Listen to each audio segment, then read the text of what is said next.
one that I ever watched was Tom Cry when he was on. And then Elmer is a frequent visitor at the commission, so I watched his for sure. I of course watched Mayor Davis's, so they were all very good, and I saw Charlotte on here as well. Mm-hmm. Everybody likes Elmer.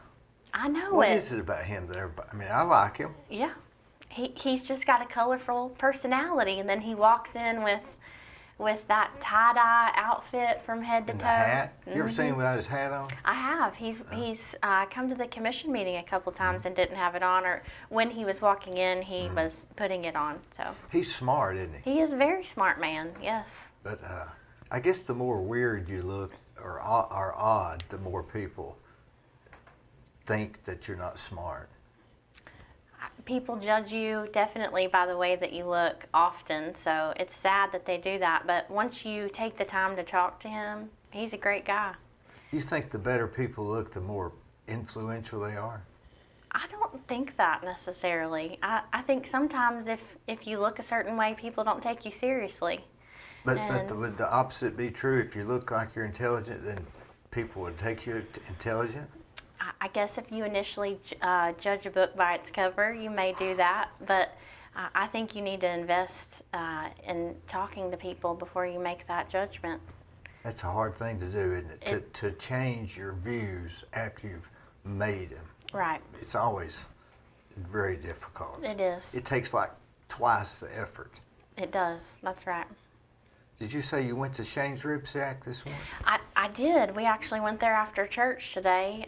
We initially had gone to Loopy's, but they were closed. And so we went to Shane's Rib Shack in Ooltewah because we go to church in McDonald. We go to Heritage Fellowship. Where's it located? It's right there at the end of US 11. And so if you're going to Ooltewah, kind of the back way towards Bendabout, it's right there. On the right? Mm-hmm. Mm-hmm.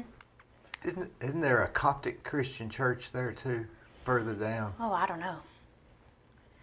But Steve and Teresa Gilbert are our pastors, and we've gone there forever. So, yeah. But today we decided that we were going to have Shane's when Loopy's was closed. So you just went the back way to. A lot of people that live down that far shop in Ooltewah. Mm-hmm, they do. They do. Is it closer to you from your house to go to Ooltewah and shop than it is? Oh, no. I live all the way down Spring Place Road, almost on the Georgia line. So it's a good little haul for us to go to church out there. You live in Valley View then, right? We do, yes. Mm-hmm. Cedar Springs? Well, I'm actually Old Fort and Spring Place. So. Is that Buck's Pocket? In between Buck's Pocket. So Valley View and then Buck's Pocket's just a little bit further down the road from me. Is there a Million Lane? I don't know.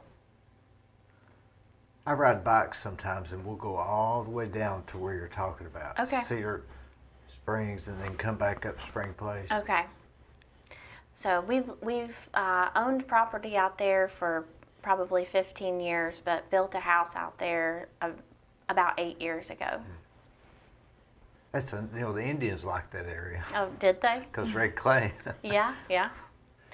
Well, I love living out there. We have 11 acres, and we're about to buy, some neighbors of ours are selling their property, so we're going to buy 22 acres, so we'll have a total of 33, so we're excited. I mean, it's quiet, and you can sit on the back porch and have the deer just come up right there, and it's just neat. You feed them? We put a salt block out there for them to come so that we can watch them. Does now the McDonald area? That's you're really not McDonald. You're more almost Old Fort. Right. My address is actually Old Fort. Yes. Old Fort, Tennessee. I wonder where that gets that name. I don't know. It would be interesting to research why they named it that. But in terms of districting and talking about county commission, McDonald is in my district, so that's still part of the 6th district. It's like a fan or something. It is. Yeah. But you're originally from Chattanooga, right? I am, yes. What part of Chattanooga? So I grew up in Hickson. Went to high school, Hickson High School? I did not. I went to Chattanooga School for the Arts and Sciences. Was you going to be an artist? No, no. I mean, I just happened to end up at school there, and interesting philosophy. It's a magnet school in Chattanooga, and it's a Paideia philosophy school. So art and literature was their main focus. So when it came time to do English or social studies, we didn't necessarily use a textbook. We would read a particular genre of literature and kind of dissect it and do all of the lessons that way. So it was pretty cool. Why do they take certain literatures and try to dissect it? Because everybody's got a different opinion about what they were saying. And so we would have a discussion about that because everybody had a different opinion about what the author was trying to state. And so that's how we learned to, accept other people's viewpoints as well as ours. Even though it may be different. Right. Like Edgar Allan Poe, like The Raven. Do you think he was high on cocaine at the time, or was he just really thinking? Probably just really thinking. But it was a great way to learn, and. But did he think that the crow was really Lenore? I don't know. It says, is it the angel or is it the angel Lenore? Right. He was wondering if that was his girlfriend that died. Mhm. I couldn't tell you one way or the other.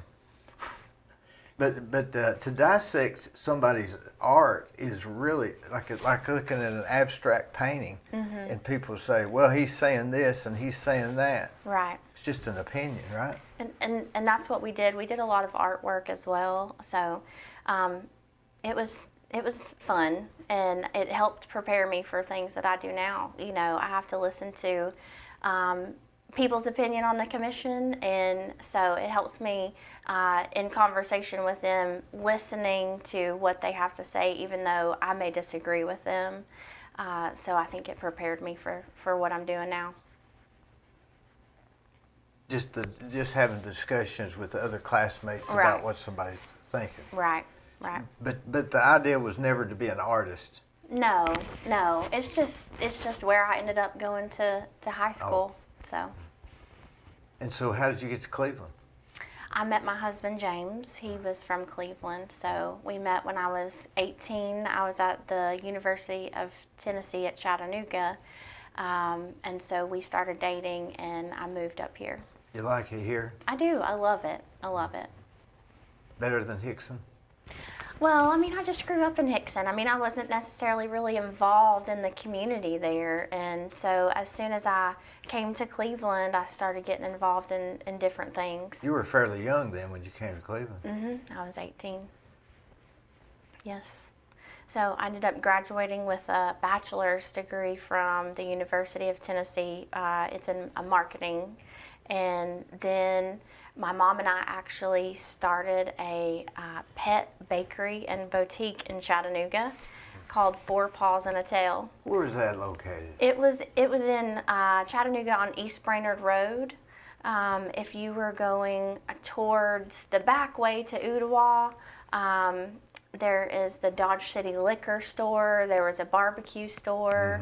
So it was right there on East Brainerd Road.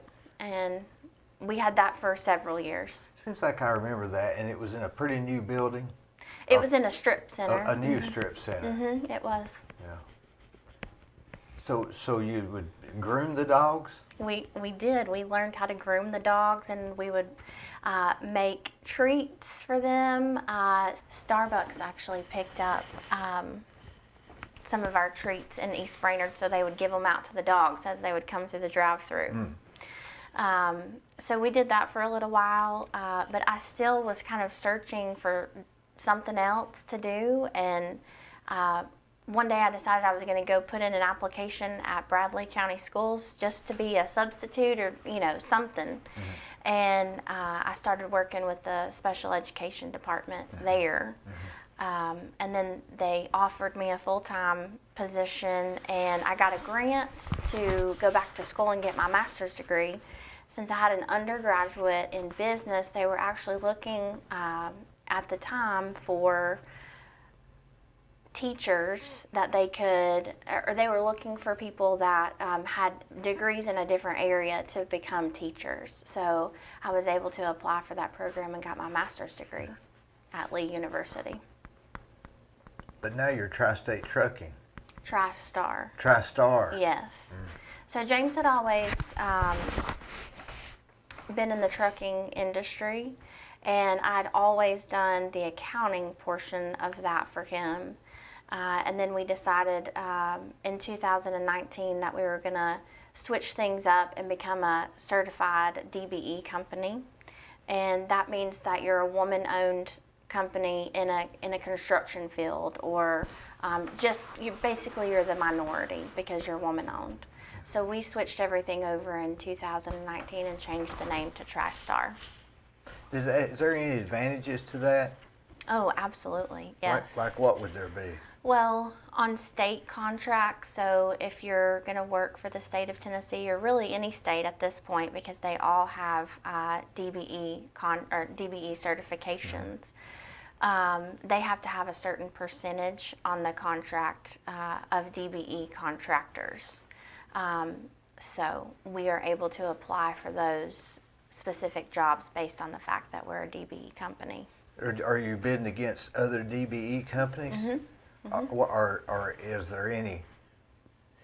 So you might be the low bid, but you're not a DBE, I guess, right? Well, in certain parts of the contract, they only allow those DBE companies to bid. So yes, I'm bidding against other DBE companies, and then obviously they're going to take the lowest bidder. Of the DBE Correct. companies, not of all the. Correct. Yeah. Mm-hmm. That's complicated, isn't it? It is. So you have to do an LLC. We were already an LLC before we switched everything over. We just changed the LLC name, and then we changed our official name to TriStar. You know, LLCs are complicated, aren't they? They are. Boy. I don't know anything about it. We hired a lawyer to do all of that. Yeah. Yeah. To set it up? Yes. But you have to do the reporting every year. Mm-hmm. Yes. Fill out the forms. Mm-hmm. It's very complicated. Right. I don't know if being an LLC is worth it. I guess it gives you that extra layer of protection. So I just get more insurance. I know. I get more insurance I guess too it's every the year. same thing. Mm-hmm. I hope. But so living down in Spring Place, I used to go there a lot as a kid. They used to have Cedar Springs convenience store, and you can go the back way to Polk County and to Old Fort, which is Old Fort is like an unincorporated area of Benton, I guess, right? No, we're still in Bradley County now. There. But I mean, the Old Fort. Let's see. How does it? I thought Old Fort was in Benton. Well, I don't know how it works, but you know, I do cross over that line that says "Welcome to Bradley County," but we're still included in Bradley County where we live. We're just right on the line. So, Right. I've always asked that question too because we have that Old Fort name An address. and address. It's like if you live on the north end of Cleveland, they'll give you an address of Charleston, but you're not really in Charleston. Right. It's always You're still confusing. in Bradley County. You Mhm. can't confuse the address with where you're at. Right. Right. You know, I was thinking the other day, when will mailboxes go out of business? I don't know. Because you get, you get a lot of. I always get every time I get a bill from a supplier, they'll email me, and then they'll send me a hard copy, and it'll ask, "Do you want to get all your bills emailed?" I'm afraid I'll forget them. Well, I'm kind of old school. I like everything printed off, and too. I I don't. like I don't feel it. like an email bill. I don't like email, period, because I have so many. And you don't know what's going to spam. Right. Right. I mean, it could go to you're supposed to check your email and your spam. And then you got to click on it to see if you can print it in the form that they sent it. Right. I want you to mail me a bill always. Yeah. Because that's the way I keep up with everything. I mean, I don't know how many emails you have, but I have about 50,000. So. Well, I have to clear mine. I cleared mine Friday. I had to because I was getting up to the 97% of something. Right. So I couldn't even bring I finally went ahead and deleted everything from 2013 and older. You have a lot more than I do. Because you don't know what you might need. Right. Right. And if you use what they're trying to do is get you to use that as your filing system. So you have to keep buying space. That's true. But I like the hard copy. And if you bill a customer and say, where's the invoice? Well, here's the one I got. It's on my email. Yes. But if they keep doing that, and how about these people that send Christmas cards through an email? That's interesting. Now, I don't know that I've gotten that many. I think I got 2 or 3 last year, but I like real Christmas cards too because I like to save them and, put them up during the season. Where do you put them?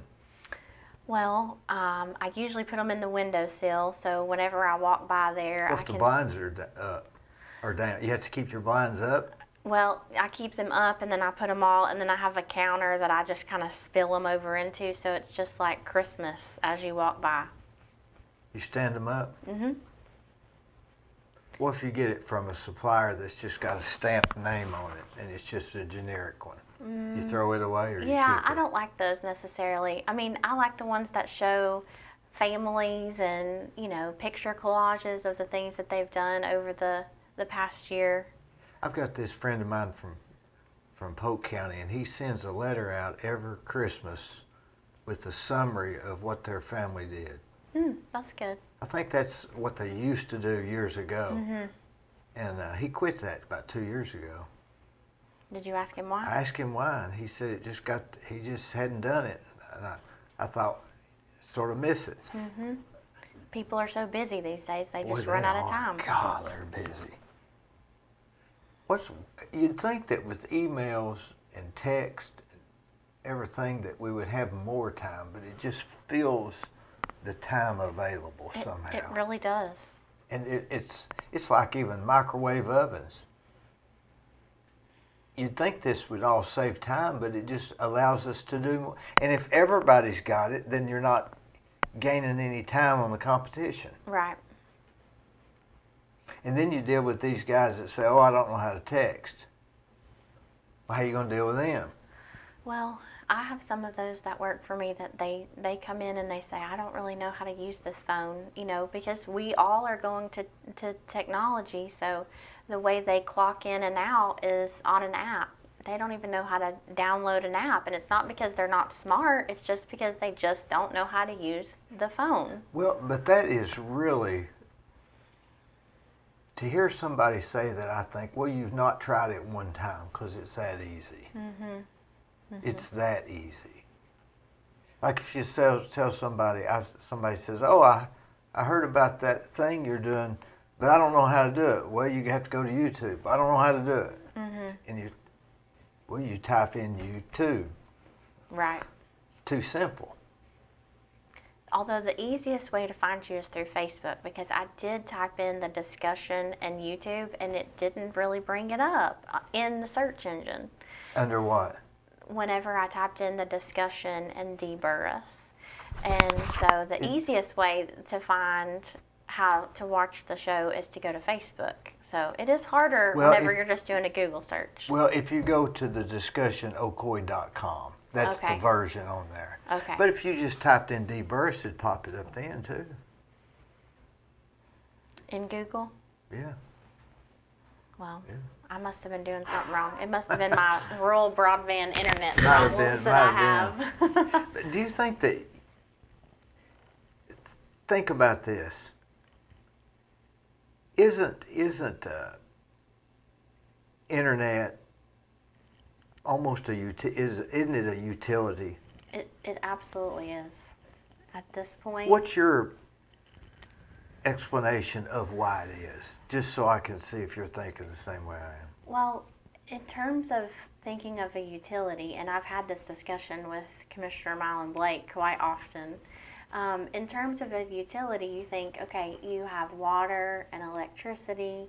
Those are things that you need to basically survive these days. Well, internet's the same way. I mean, you have so many things that you have to have access to via the internet. To survive. I mean, it's not a basic survival, but in terms of running a business or having a student at home, or Maybe it's becoming a basic survival tool. Mhm. I mean, Because they could have had the same argument on water Mhm. at one time. They could have said, and we all know water is a basic survival tool. right. But when people had wells, they probably had this same argument. Mm-hmm. So I think for people to be able to get on the internet and search something is a basic utility to survive today. Well, because we're so information based, we need this basic information of, okay, what's the weather today? I mean, you can turn on the TV, but what are you going to grab? The remote these days, or you can grab your phone to check the weather? Well, if you're going to apply for a job, and they only accept online applications. Let's take a break.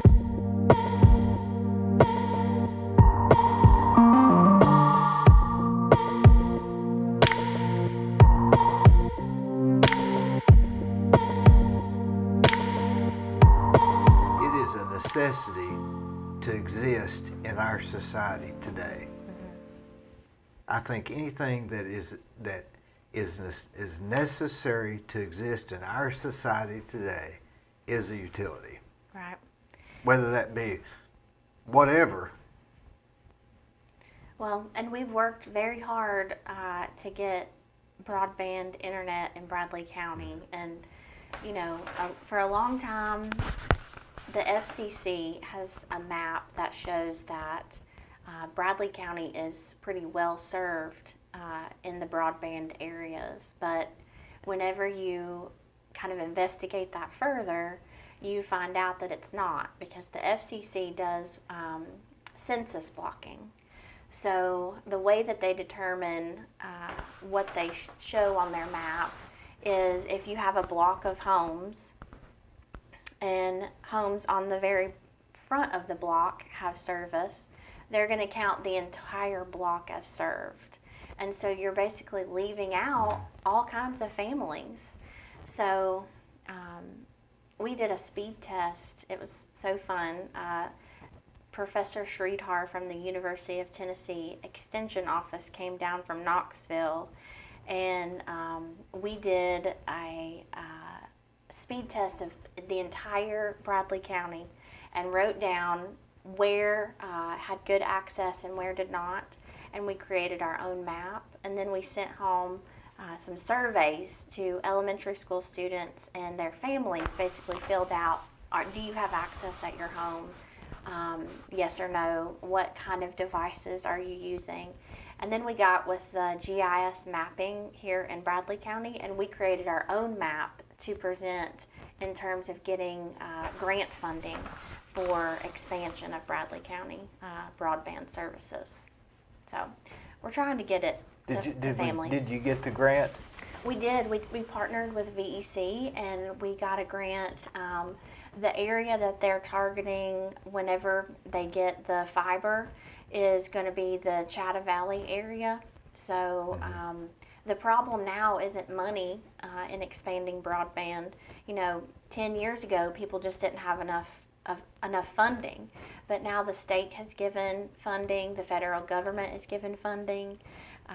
Bradley County is going to receive $21 million in federal funding, and the majority of that is going to be allocated to broadband, but we don't have workers, and we can't get the materials at this point to lay the fiber down. So you're going to have to go in front of people's yard and dig up and put a fiber optic line, I guess? Well, VEC will do that, yes. What When about- they can get the fiber.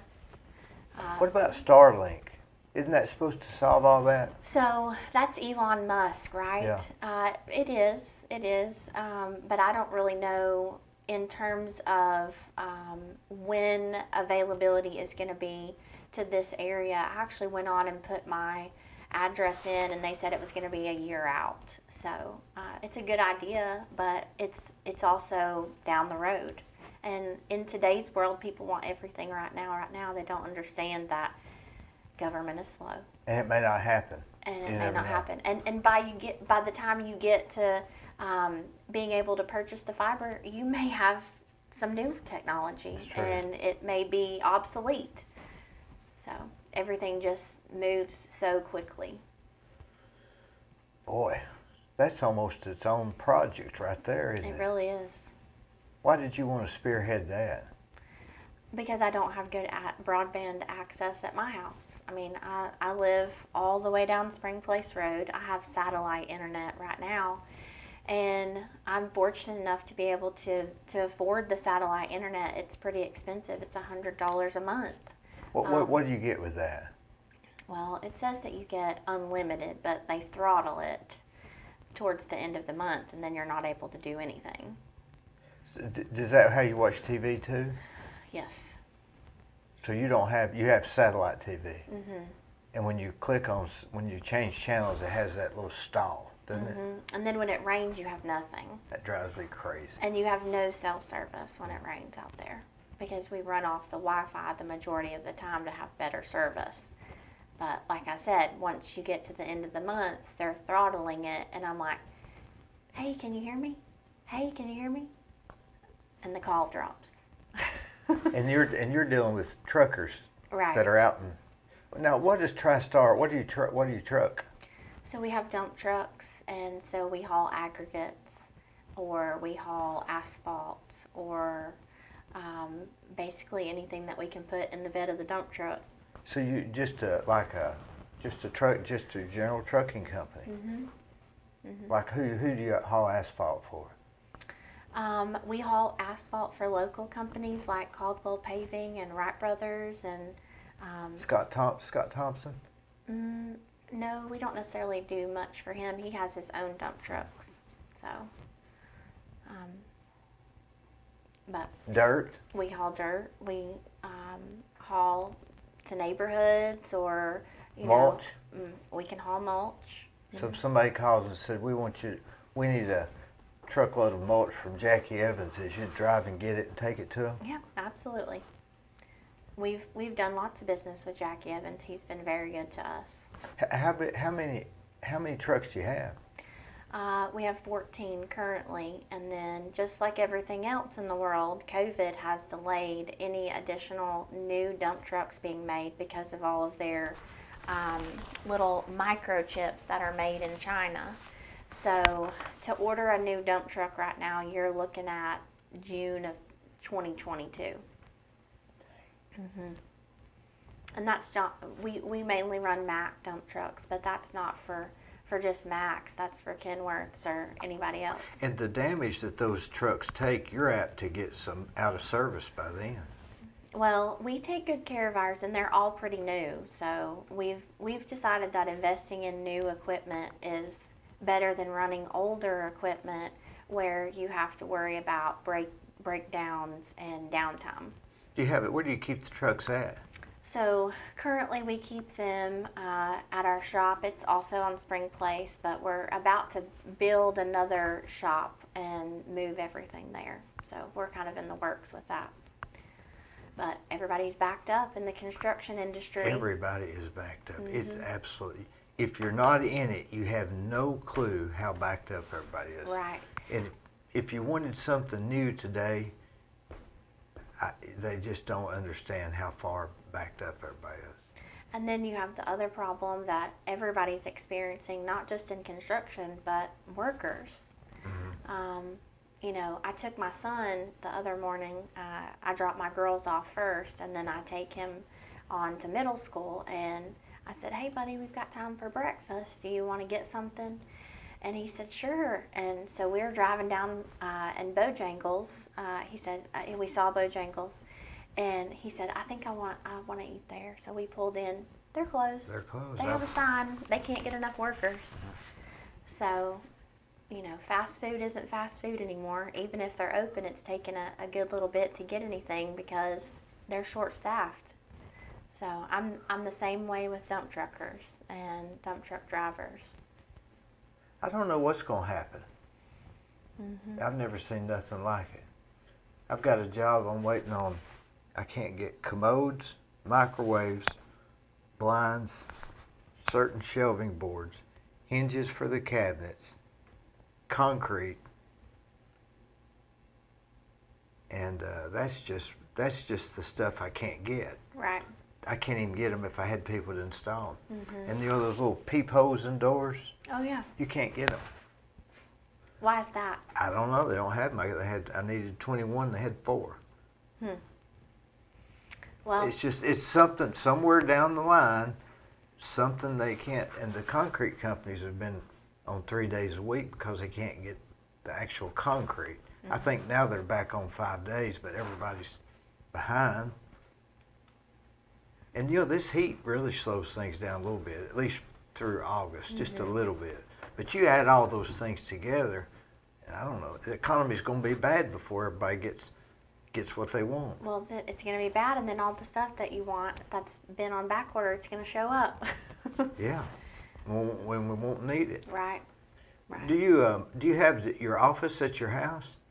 Yes, currently I work from there because, my kids are home in the summers and it's just easier for me to do all of my paperwork there. So I have a little room where I do all of my billing. So I'm responsible for all that too. I do all of the check writing and all of the invoicing and.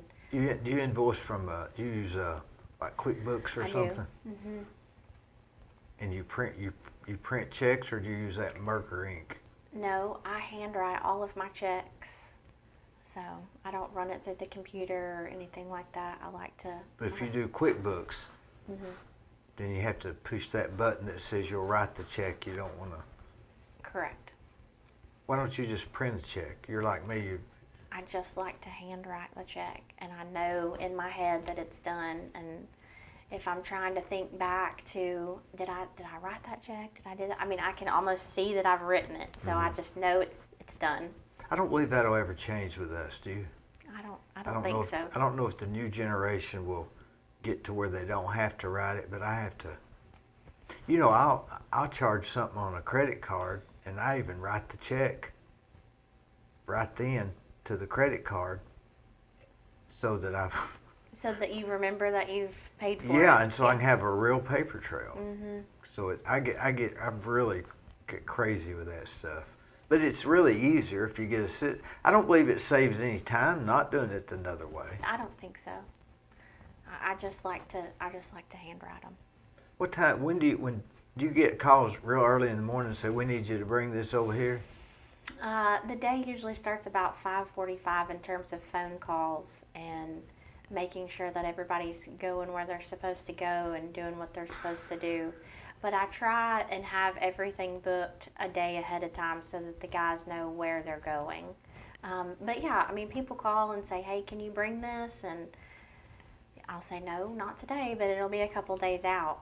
So, I mean, we're definitely on a schedule, and we're definitely several days in terms of booking things. Do the guys meet at your house, or where do they meet? Yeah, they meet at the shop part. Yeah. So. They drink coffee before they leave? Oh, I'm sure. So what do they leave out, about 7 or 7:30 or Oh something? no, I mean we're in the truck ready to go at 6 o'clock. So they get there between 5:30 and 5:45. So you're up. Absolutely, making sure they're ready to go. And then we have some night shift jobs too. We're actually doing a night shift job this week. Probably not Tuesday and Wednesday since we're getting the remnants of a hurricane. But we're going to try to start the night shift back. And they're leaving about 6:15 tonight. You ever get tired of the chaos? I don't. I like it. You seem like you're a very organized person in an unorganized type business. I had a bit of a hard time getting adjusted to how unorganized it can be. But, we've kind of managed and put some things in place where it seems to work a little bit better now. So it's sort of organized chaos. It can be. Because people call and they want 10 loads of gravel that afternoon, and they don't understand that you can't bring them 10 loads of gravel because you don't have trucks to do it. They're already booked because somebody called 3 days ago and booked them. And the driver, you can't always have drivers. You can't expect them to stay that evening for 2 or 3 hours Right. unnotified too. Right. But when you have one of these good workers, if they knew what they were worth to us, we couldn't afford them. I know it. That's true. If they knew. You can't tell them, because then they'd know. Well, and that's been a process too, you know, with everybody not wanting to work, you're having to pay those workers that mean a lot to you more so that they stay. Yeah. Yeah. I don't know what's going to happen. I really don't. I don't either. I've never seen anything like it before. You'd think it would play out, but I think what's going to happen is people are going to get just tired of wanting something. Well, are they? I think they're just catching up from not getting what they, after the COVID and everybody was locked in, and now they're wanting that thing. I don't know about you though, but I couldn't sit at home and do nothing. I would go crazy. And so, I mean, of course they're getting to stay home and get a paycheck, and that's probably great and all, but I just have this drive that I've got to be doing something all the time. You have ADD? I don't. I don't think so anyways. I'm not diagnosed. I got the same problem. I'm a workaholic. I mean, I just have to be doing something. If it's not with TriStar, it's with the commission, and if it's not with either of those two things, it's with my family, you know, driving my kids around to sporting events and stuff, so we're always on the go. If it wasn't for the phones, you couldn't do all that. No. You'd have to stay. See, I remember a building when you didn't have cell phones. You had to stay on the phone at night till 9 o'clock. Setting up your day. Setting up the day and setting up the next day. And this can't happen because that didn't happen. I don't know, but I talked to some people and they wish that they could go back to that. They said that life was simpler because you knew exactly what you were going to do that next day, and nobody could call you and change course during the day. So was it better whenever you set it up like that? No, they weren't any better. This is much better. You can text them and they can go right, you know. No, because if you thinking about, you know, digging the footing the next day and the backhoe guy's not called you, but you've got concrete set up. Right. What are you going to do? You cancel the concrete, he's not called back, maybe he's sick, maybe he quit. So with this, you can say, oh, the only thing that I think that it probably does is you take how much a worker stops, looks at his phone, True. calls people. They're always doing this. And I'm bad. I'll call a guy that's working at 11 o'clock. And I know that's taking him a minute. And then he answers another one. So I think probably the work progress has slowed down a little bit, but it's kept the evening calls and scheduling a little less. But we're getting maybe less done during the day, because you take everybody just stopping for a second and using the phone, that could be 45 minutes a day, not to mention stopping and starting. I agree. So I don't know, but we have to roll with the punches, don't we? Roll with the times. Right. You have any like group text that you're on with people? That's handy. It is, and that's how I text my drivers in terms of jobs. So I group them together, and then we're on a group text message, and Everybody knows. everybody knows exactly what time they're supposed to be there, their job number to punch in, and where they're going. So I have multiple group text messages. And you got a record, sort of. Right. And then that way they communicate with each other during the day if, you know, they're stopped and something's changing on the job, they'll use that particular group message and communicate with one another. I have a maintenance group text, and if somebody calls for maintenance, then the girl here would group text it. Mm-hmm. And somebody will say, I'm close, or I'll get it, or I got it, or it's done. So you keep up with everything. Right. I mean, that's worth a lot. It really is. Unless you get the guy in there that says his phone won't do that. Mm-hmm. Right. And then you'll get on those group text messages where they're working at night though, and they're texting each other at 1:30, and I'm waking up thinking, oh my gosh, what's wrong? My phone's going off, and they're just chatting it up. Yeah. So. At least you know everything's okay. Right. Right. So, do you ever think that being on the commission, what made you want to be on the commission? Well, I've always loved politics. My grandparents were really involved in my life, and some of the best memories I have are sitting in front of the television with my grandparents watching Tom Brokaw, and my papa would be talking about politics and the president at the time, and so I just always loved it. We moved down Spring Place Road, and James and I would drive down, and we would talk about particular things. And I don't know. One day he said, "You just need to run.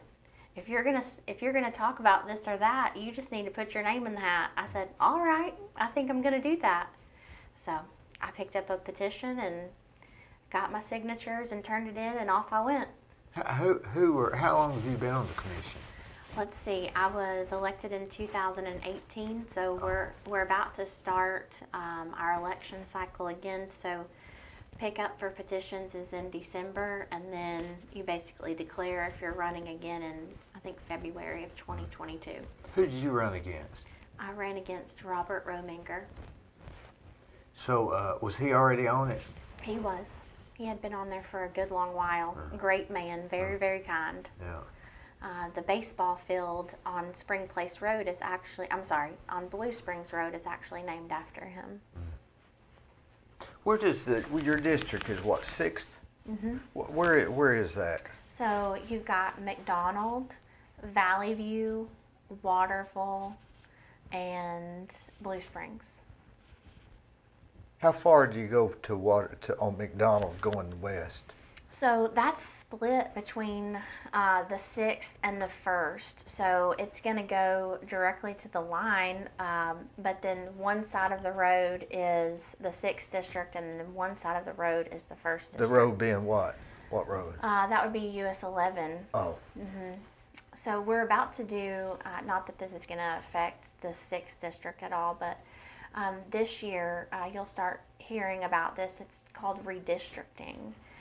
Based on the census, and so the whole county is going to look at each district and decide which ones are going to need to take in residents and which ones are going to need to give up based on the population growth in Bradley County.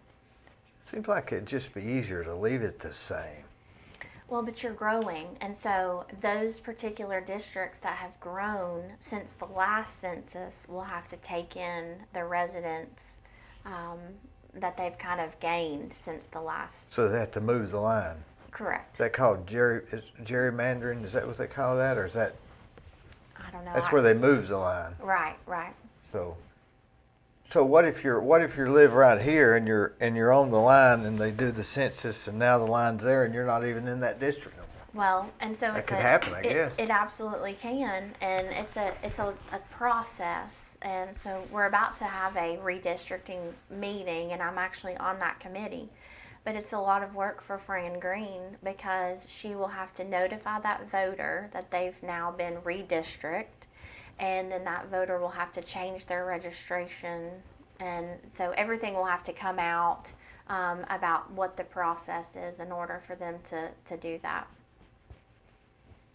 But it's exciting to know that Bradley County is growing and that we're even going to have to do that. They won't add commissioners, right? Just redistrict. Correct. What if we get so big they have to add another district?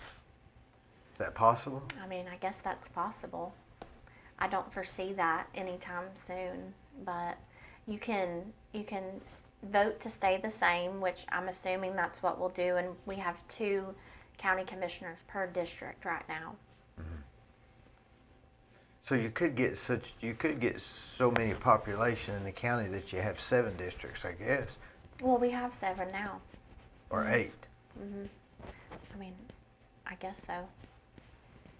And Fran decides that, or they have the meetings and. The redistricting committee would, but currently we're not dealing with any type of situation like that. Yeah. Everything will stay the same. I Yeah. think a couple of districts will end up growing and they will gain some people, but that's it. I guess if you didn't do that, the district that had the most people would be less represented. Right. I guess that's the idea. We try to keep it as even as possible. It's almost like the, what do they call that, the electoral college in a sense. It helps people be more represented right. somehow. Right. Do you like being on the county commission? I do. It's been interesting. Is it harder or easier than you thought?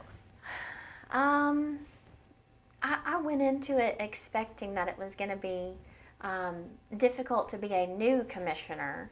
And, you know, my goal was just to gain the respect of those other commissioners that had already been there in terms of working hard and trying to make a change. And I think that I've done a good job at that, especially with broadband. We've come a long way with that particular topic. But I have the opportunity to have, you know, a lot of input because I'm on the finance committee, I'm on the law enforcement committee, and then I serve as the chairman of the SPCA board, which has been. That's a biggie. It is. But, you know, it's kind of come full circle for me since my mom and I owned that pet bakery and funny? boutique. I mean, I've always loved animals, and I've always loved helping people. So now I get to do both. If you wanted to work on something full-time, the SPCA is what a person could do to work full-time. That's a big job. Oh, it is. It takes a lot of time, yeah. I'd be depressed if I worked over there, Well, seeing all the animals. They've come a long way, and they have 2 ladies that are over there now that have a great vision, and they're gonna take it far. And we have partnered with the Community Foundation, and they're doing a crowdfunding campaign. Do you know what, Is that Keith Barrett's wife? Kathy? Yeah.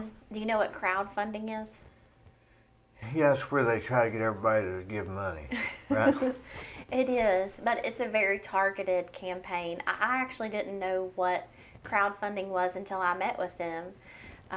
So it's targeting on social media, but then they're also kind of talking to people in the background about naming opportunities for a new center for the SPCA. So hopefully we'll announce sometime soon that we have some large donors that want to invest, and we can build them a new facility. Because have you been over there? Yeah. Yeah. Now there's the dog pound. Is that still there? The dog pound. I mean, Okay. it's a center where they have a metal building is basically But that's where that's the SP. the SPCA is the county's version. Now we have a city version that's animal control. They have different Which philosophies. is on High Street. Yes. Right. Mhm. That's where I got that cat out there. Okay. So It the was- SPCA has a no-kill philosophy, and then the But- city kind of adopted a policy where they euthanize animals. So if you're an animal in the city and you get picked up, the odds of you getting killed are greater than if you get picked up in the county because of SPCA. Correct. What about the ARC? The ARC is privately funded, so I'm not exactly sure what their philosophy is, but if I'm just going off of memory, I do not believe that they euthanize animals at the ARC. No, they look for people to Adopt the adopt them. animals. They'll run the ad in the newspaper. Well, they all want you to adopt them. The city, the SPCA, and the ARC. I mean, I think the city would rather you adopt an animal than to euthanize it for sure. I'm not exactly sure what their policy about publicizing the animals that they have is, but the SPCA, we put them on Facebook, and then um, they have Pet Finder. They utilize social media in terms of trying to get those animals adopted. Boy, if they had, how big of a facility would they have to have? Well, we have a drawing. I don't exactly know the square footage of the current facility because we're having to modify what we were using in terms of showing the public, because we've now kind of changed our train of thought, and we're thinking about using the land that we are currently on instead of moving. We were hoping for a 10-acre land donation, but now we're thinking, okay, now if we don't get that, we have county land that we could lease from them, so the facility would more than likely be smaller than what we would build if we had somebody that wanted to donate 10 acres of land. The county land that we are currently on is just about 3 acres. So Who pays for the food for the animals? the county gives a specific amount for a contract, so that goes into the general fund. But a lot of the food comes from people that donate to the SPCA. We have some very loyal donations that come through in terms of food and bedding and just basic needs. They were getting some of their food from Peyton's, and so that has kind of changed because of COVID and things that have gone on over there. So we basically rely on donations for food. What about these people that go buy a fancy pet when they could just go there and rescue one from the pound? That always bothered me. I know. You know, my very first dog that I had whenever James and I got married was from a shelter. And you can't beat a shelter animal. They're so grateful that you have rescued them. Every dog I've had was from the shelter. Well, my current dog is not. We got him from a friend of ours, and he's a golden doodle. But, you know, shelter animals are amazing. I just like dogs and cats in general. And I guess you're a cat person. Are you not a dog person? I'm a dog. I was vegetarian for 15 years How in the because of world- animals' rights. How did you not eat meat? It's very complicated, but but it's not that hard not to eat meat. Listen, I've tried it. I think women try all kinds of different things.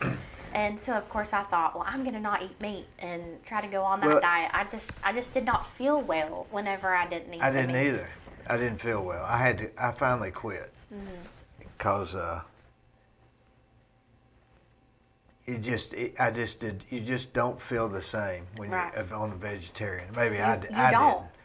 And you don't know it till you start eating meat again. Oh, I did. I just didn't feel like I could think correctly. I mean, But so how do we sit here and talk about eating meat and talk about saving animals at the same time? well, Because it gets very confusing. it It's almost like can. we're two-faced. I That's- don't necessarily feel like that. I mean, I enjoy eating meat, but I want to help save animals and make sure that they're not being treated inhumanely. That's what I think. I had to convince myself that the meat I was eating was killed humanely. Right. That's why I think this Beyond Meat and that they've come out with now, I think it'll really take off if they ever get the taste right. Yeah. So while I was not eating meat, I did try to eat some of those particular items, and Impossible Burger, and yes, I've it done just all that. it just didn't taste good. There's something about meat that you have to have, Right. and I don't know what it is, but something about it you got to have. Mm-hmm. But all these people that work at the SPCA, are they all volunteer people? No, we have several staff members that are there. Like I mentioned before, we have two ladies that just came in. One is a new operational director, and one is a animal care director. And then we have a transport director as well, because we do a lot of go north transports, because the facilities up north don't have as many animals in facilities for some reason, and so they take transfers and then they adopt the animals from those shelters. Are they connected to this organization? Well, you have kind of a network of people that do transports, so they're not necessarily connected with SPCA or Bradley County, but they're connected in the transport world. That's nice of them It really is. to take on the problem. Mm-hmm. Mm-hmm. How many animals would be there right now? Summertime, so we're winding down for the summer, and the numbers usually get a little bit lower, but anywhere between 50 and 75 dogs, and then you've got cats as well, so 20, 30 cats. So there's 100 animals sitting over there right now, Mm-hmm. in all that noise. And all that noise. Needing a new facility. Yeah. If you had 10 acres, how would they lay it out? Would it be a 10-acre building, or would they have like? No, I think, of course, always whenever you're building any organization, you hope that that organization continues to grow. So we would build a building in hopes that we could continue adding on additional facilities for the animals in Bradley County. You know, you want dog runs, you want indoor, outdoor dog runs. You want a cat building and a play area for those cats. And Why not just have 10 acres and chain link it? I mean, you could do that. I mean, that'd be better than nothing. Right. Do you ever have them bring you animals and you say, we can't take it, we can't take anymore? Well, we've been at maximum capacity before, and what has to happen then is those animals that the owners are wanting to surrender have to go on a wait list, and then you try and have a big adoption event so that you clear out space so that you can take more. So it's a constant revolving door. Now there was one veterinarian in town, Mr. Taylor. I think he would fix the animals where they couldn't at least have other animals. Right. So all of the animals at the SPCA, once you adopt them, they're going to be spay and neutered. Who pays for that? We do. How much does that cost? It just depends on who we use. They've used Dixie Day, and so they'll work out a special price for the SPCA so that, we're not paying a lot But it's for that. $20 Probably anyway, 50. so. Probably about $20, $25 an animal. Well, that's its own problem, isn't it? Mm-hmm. How to solve that. It is. Who decided to have the SPCA in Cleveland or in Bradley County? Oh my goodness. It was before I was on the commission. They decided to break away from the city. So the county used to contract the city to do those services. And then, somebody got an idea that they could save some money and that we could do it ourselves. So that's that. Well, that's a problem. So you're on that committee, and the finance, Mm-hmm. and the sheriff. Right. I'm the chairman of the law enforcement. So I took over that committee after Commissioner Jeff Yarber passed away. Was he in your district? He was not. He was District 5. Mm-hmm. So we actually just had a dedication ceremony for him. I saw that online. Yeah. Where they dedicated the command center in his name. So he would be really happy to have his They name put on his that. name on it? Mm-hmm. Painted it on there? No, I think it's like a sticker that they put on. Everybody Looked really really liked good. him, didn't they? They did. He was funny. What was it? Was it his humor that they liked? He was always trying to make you laugh. And, you know, he was always trying to help people, and especially those people in his district. But, you know, they didn't have to be in his district for them to help him. He helped me a few times. Did he? I'm not in his district. Yeah. But was he smart on the district? Listen, Jeff was a very, very smart man. He was very intelligent. The more you talked to him, the more you realized, hey, he's got it together. Tom Cry told me you were one of the smartest people on the county commission. Well, that was very nice of him. That's what he said. Yeah. And he didn't say that so you'd hear it. He just told me that. Well, now it's on record. He can't ever go back. He can't go back. Tom's a really nice guy. I've known him since I was 14 or 15. He and I get along very well. And, you know, that's not just because I always agree with him or he always agrees with me. We've disagreed several times. No, Tom's okay if you don't agree with him. Right. He's But fine. you better tell him up front you don't agree with him. And we've always been up front with one another. Yeah, that's the easiest to deal with Tom. Just tell him. Yeah. So what do you do for hobbies? I run my kids everywhere. How old are they? 11, 9, and 7. Golly. And they all play different sports. So That's 3 years apart. Mhm. Did you plan that? Well, the 11 and 9, they're just 15 months apart. Oh. So I did not plan that. 11 and 9. She's almost, she'll be Oh, 10. it is, She'll yeah. be 10 in November, so. Yeah. 7, 8, 9, 9, 10, 11. 2 years, about 2 years apart. Right. Do they go to Valley View?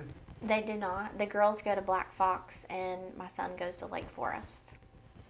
Seems like they go to Valley View. They could go to Valley View. That's definitely, you know, right down the road. But Wyatt had some friends that were playing sports, and so they kind of wanted to stick together as a team because the plan is to keep them together all the way through high school, so that they've played in elementary, middle, and high school together. What does he play? He plays baseball and basketball.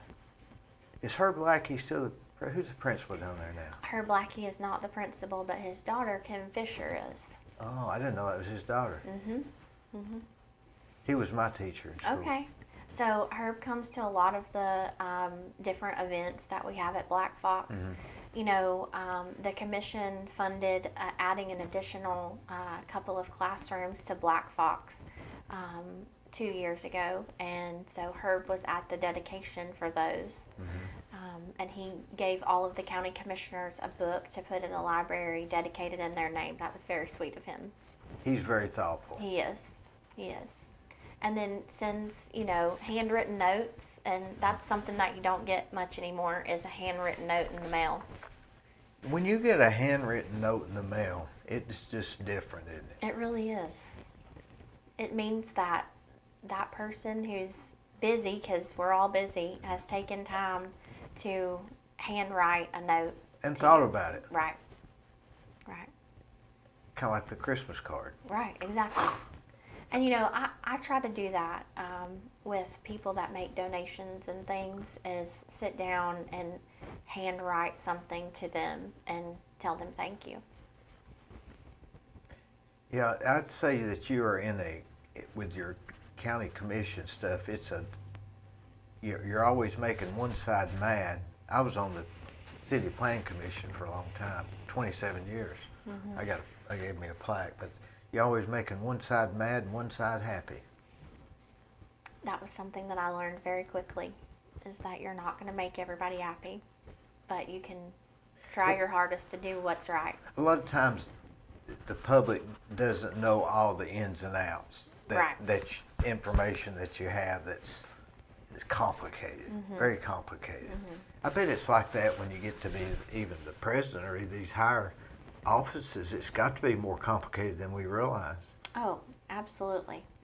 When you're in a position like that, it makes you reluctant to criticize somebody else's judgments. Right. Because you say, I just don't know what they were up against. I'm going to go with it. Right. True. So what else do you You don't do anything besides just those 17 things? No, that's pretty much it. Was your husband from, who's he related to in Cleveland? Let's see. He went to Bradley High School Uh-huh. and graduated in 1989. He has two sisters. He's about my age. Rhonda and Renee Davis. Let's see, Rhonda and Renee. Oh, Renee Davis. Well, Renee is now Renee Morrow. Hmm.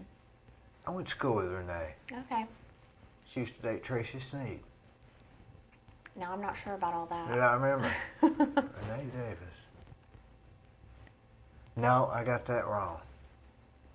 Yeah, so he had two sisters. Are they related to Chip Davis? I don't think so. No, There's more Davis. Are you related to? He's not related to Gary Davis, is he? he's not. No. You'd have to disclose that, wouldn't you? And Gary wouldn't claim me. That's for sure. I think that's two different sets of Davises. It probably is. Because they were from up Bates Pike area. Right, right. But probably somewhere related. Hmm. Although I have enjoyed working with Gary over the past 3 years. You know, I've gotten to know him, and he'll ask me, "Are you trying to analyze me from across the way there?" You know, his facial expressions. Yeah. I said, "No, I can't ever tell what you're thinking."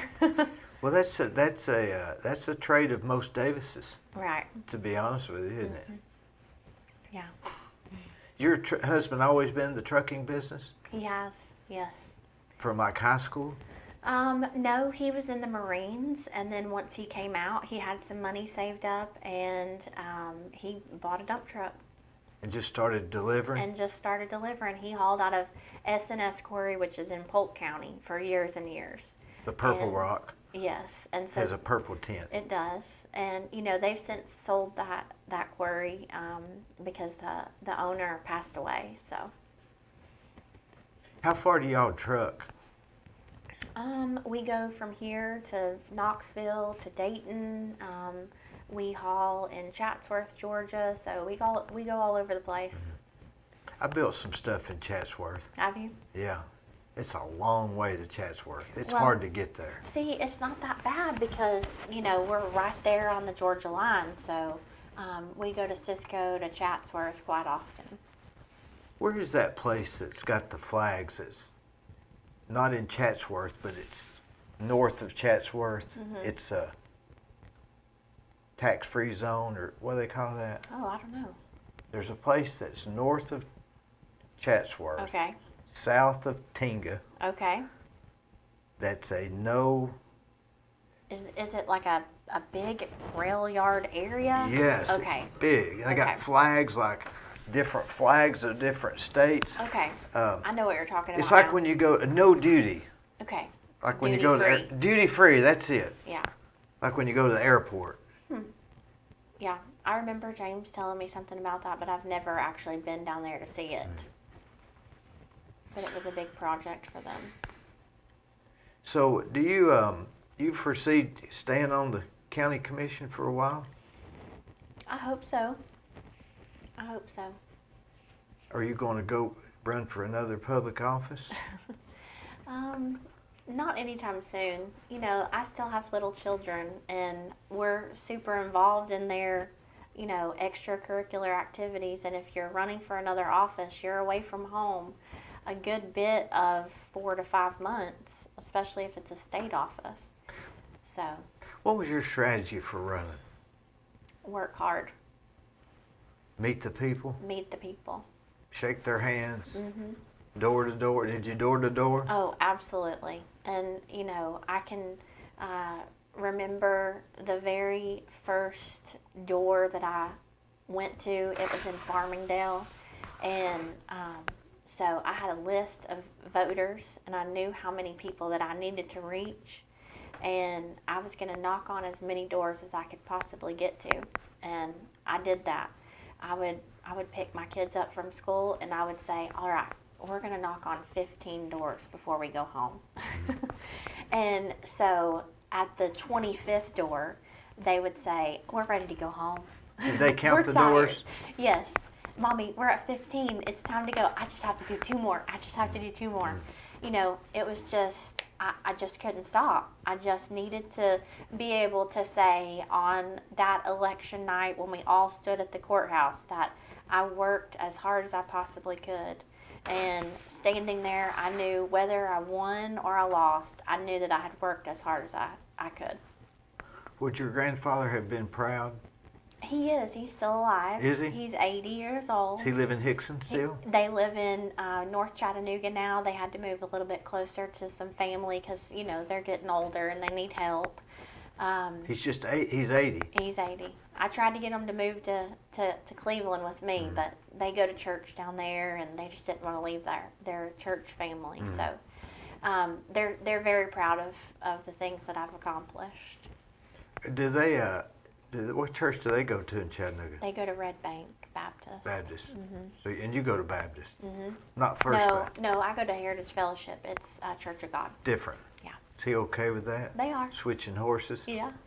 They've been several times. Is there a big difference between Baptist and the Fellowship Church? The Pentecostal, I mean, there's some differences, but, you know, they love Steve and Teresa, who are the pastors there, Steve and Teresa Gilbert, and they know that they're going to take care of us as long as we're there. Are they real estate agents also? They're not, but they're related to that family, the Gilberts. Yeah. Yeah, they have a son, Jason Gilbert. He owned Gilbert's Collision Center. Yep, I know him. That's the that's the donut shops. Yeah, they're related somehow. Yeah. Yeah. Good people. When you knocked on the door, what did you say? Hi, I'm Erica Davis, and I'm running for county commission. And they would say, why are you running? And I had a little pamphlet that kind of listed out some things that I wanted to do. Did you hand them a pamphlet? I did. Did you have it printed out? I did. Well, how did you know what to bring up? I just brought up things that were important to me. And so, of course, broadband was one, and law enforcement was one as well. And so we kind of started the discussion on those 2 points, and I listened to the things that they were concerned about. You know, there's nothing like going door to door and talking to people and listening to what they have to say. And I loved it. Did you ever run into somebody and think, well, I can't help them, I don't think that way? No. Or was you able to find a common ground? I think going back to the high school where I was taught to listen to people even though I didn't agree with them, I mean, that skill definitely comes into play in talking to people, whether it's door to door or current constituents or county commissioners or people in the construction industry. That's a broad range. You ever go down to the Blue Springs Resort or the Red Clay Resort? Is it in your district? No, I don't think Red Clay's in Hamilton County, is it not? The park is in Bradley County. The park. But you go past the park and you get to what we used to call Farmer's Pond, which is called the Red Clay Resort. Oh, yes, I've been there. Yeah. Okay. I called it the wrong thing. Okay. I called it something else. Okay. That's a neat place, isn't it? It really is. The high dive scares me. Yeah, I don't swim. I just sit. Yeah, I just watch them jump off and my heart jumps out of my chest every time. Yeah. Boy, that's a fun. They're all having fun there, aren't they? Yeah, they are. Yeah. So what time do you have to go to bed to get up at 5:15 to get all these truckers on the road? Oh, I'm in bed at 9 o'clock. My phone reminds me it's bedtime. You go to bed no matter what? I mean, you know, if it just, you know how your phone sets that reminder and it says it's time to go to bed, Yeah. you know, at 9 o'clock. I'm heading that way right then. Can you go to sleep like that? Yes. You don't have to take a melatonin or nothing? No. You watch TV when you go to sleep? No, Or you it's got to be. just shut your eyes? Yes. Don't think about nothing? No, it just ends when I'm going to bed, and then at 5:15 it starts again. You get up with an alarm clock? I do, yes. What does it play? Anything? It's just that alarm Beeper? clock sound that From the everybody phone? hates. So you set you had to you charge your phone at night then? Right. Yes. I can't go to sleep unless the TV's on. Oh, I hate all of that background noise. Can't stand it. If I don't have something playing, then my mind starts thinking. I'm just so tired by the time it's time to go to sleep that just I close my eyes and I'm out.